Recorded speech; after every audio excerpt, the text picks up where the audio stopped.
Welcome to study of commerce. आज हम इस वीडियो में जानेंगे कि बिल्स ऑफ एक्सचेंज क्या होता है। ठीक है, इसके कुछ इंपॉर्टेंट फीचर्स भी हम डिस्कस करेंगे और कौन कौन सी पार्टीज़ बिल्स ऑफ एक्सचेंज में इन्वॉल्व होती हैं हम उनके बारे में भी जानेंगे। ठीक है, तो चलिए शुरू करते हैं। According to the negotiable instrument act 1881, negotiable instrument act 1881 के अंतर्गत हम बिल्स ऑफ एक्सचेंज को क्या कहते हैं। ठीक है, A bills of exchange is defined as an instrument in writing.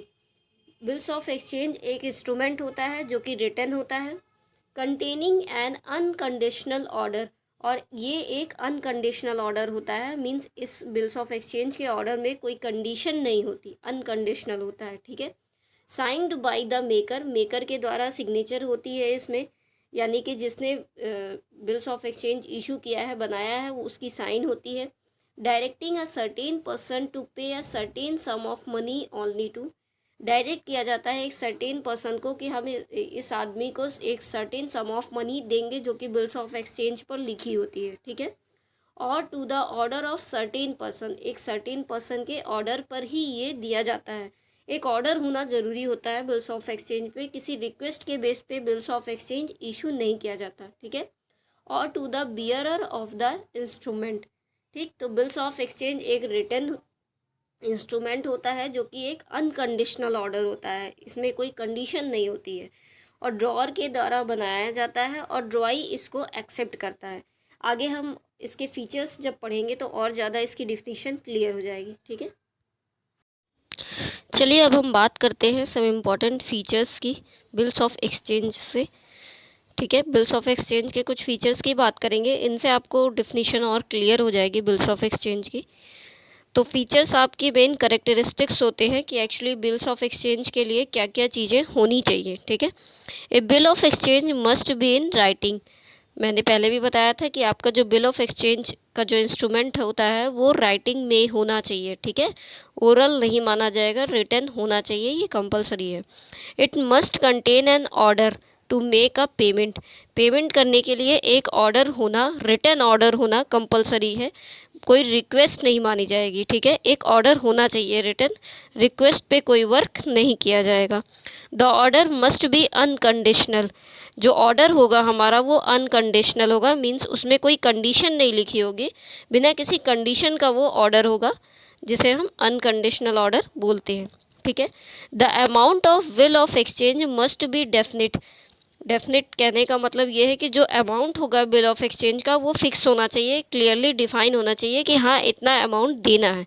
ठीक है, the date of payment must be a fixed one, जो हमारी डेट है पेमेंट की वो भी एक फिक्स्ड डेट होनी चाहिए कि हाँ 30 तारीख को देना है तो 30 तारीख को ही देना है। ठीक है, it must be signed by the maker drawer of the will, यानी कि जिसने बिल ड्रॉ किया है, जो ड्रॉअर है, जो मेकर है, जिसने बिल बनाया है, उसका साइन होना चाहिए बिल्स ऑफ एक्सचेंज पे। ठीक है, it must be sign by the acceptor, और एक्सेप्टर का भी साइन होना चाहिए, यानी ड्रॉअर का भी साइन होना चाहिए, ड्रॉई का भी साइन होना चाहिए। ड्रॉई जो कि एक्सेप्टर होता है, जो कि बिल को एक्सेप्ट करता है, उसी को हम ड्रॉई बोलते हैं। और ड्रॉयर वो पर्सन होता है जो बिल को ड्रॉ करता है, यानी कि जो बिल को बनाता है, इशू करता है। ठीक है, आई होप आपको इसकी डिफिनीशन और फीचर्स क्लियर हो गए होंगे। अब हम आगे बात करेंगे कि पार्टीज़ कौन कौन सी इन्वॉल्व होती हैं बिल्स ऑफ एक्सचेंज में। चलिए अब हम बात करते हैं कि बिल्स ऑफ एक्सचेंज में कौन कौन सी पार्टीज़ इन्वॉल्व होती हैं। Parties involve in bills of exchange, तो तीन तरह की पार्टीज़ इन्वॉल्व होती हैं बिल्स ऑफ एक्सचेंज में। एक आपका ड्रॉअर होता है, दूसरा आपका ड्रॉई या एक्सेप्टर होता है, तीसरा आपका पेई होता है। ठीक है, चलिए पहले बात करते हैं ड्रॉअर की कि ड्रॉअर कौन होता है। ड्रॉअर वो पर्सन होता है जो बिल्स को इशू करता है, यानी बिल्स मेकर होता है। ठीक है, बिल्स ऑफ एक्सचेंज को जो बनाता है, ड्रॉ करता है, उसी को हम ड्रॉअर बोलते हैं। ही इज़ द सेलर और creditor entitle to receive money from someone, ये एक तरह का सेलर या फिर क्रेडिटर होता है जो कि रिसीव करता है मनी दूसरों से। ठीक है, the drawer drawers the bill, drawer क्या करता है, बिल्स को ड्रॉ करता है, यानी कि बनाता है। ही is the maker of bills of exchange, यही बिल्स ऑफ एक्सचेंज को बनाता है। तो ड्रॉअर क्या है? ही is the maker of bills of exchange and the bill is signed by drawer, और बिल जो है वो ड्रॉअर के द्वारा साइन भी किया जाता है। ठीक है, वो मैंने आपको बताया ही था कि ड्रॉअर एक ऐसा पर्सन होता है जो बिल्स ऑफ एक्सचेंज को ड्रॉ करता है या उसका मेकर होता है, और वही बिल्स ऑफ एक्सचेंज पे पहले साइन करता है। ठीक है, और ये एक तरह का क्रेडिटर भी होता है क्योंकि यही रिसीव करता है मनी दूसरों से। ठीक है, नेक्स्ट है आपका ड्रॉई या फिर एक्सेप्टर, जिसे हम एक्सेप्टर भी बोलते हैं क्योंकि ये बिल्स को एक्सेप्ट करता है। जो ड्रॉयर इशू करता है बिल्स ऑफ एक्सचेंज को, उसी को ड्रॉई जो है एक्सेप्ट करता है। ही इज़ द परचेजर और द डेटर, ये एक तरह का परचेजर या डेटर होता है। On whom the bill is drawn, जिसके लिए बिल बनाया गया है। ठीक है, and who is liable to pay the amount mentioned in the bill, और यही ड्रॉई जो होता है यही लाइबल होता है बिल पे करने के लिए। जो अमाउंट मेंशन किया जाता है बिल्स ऑफ एक्सचेंज पर, उसको पे करने की लाइबिलिटी ड्रॉई की ही होती है। ठीक है, ही accepts to pay the amount by writing the word accepted on the bills.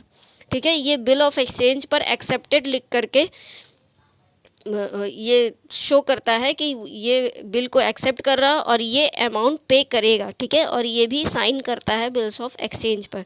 Third party आपकी होती है payee. The person to whom the payment is to be made is called payee, ऐसा पर्सन जिसको हम पेमेंट दे रहे हैं वही हमारा पेई कहलाता है। ठीक है, द ड्रॉअर हिमसेल्फ, कभी कभी ड्रॉअर ही जो है वो अमाउंट रिसीव करता है तो उसी को हम पेई बोलते हैं। द ड्रॉअर हिमसेल्फ और थर्ड पार्टी में बी द पेई ऑफ द बिल, तो पेई जो है वो ड्रॉअर भी हो सकता है या फिर कोई थर्ड पार्टी भी हो सकती है जो बिल पेमेंट रिसीव कर रही है, उसको हम पेई बोलते हैं।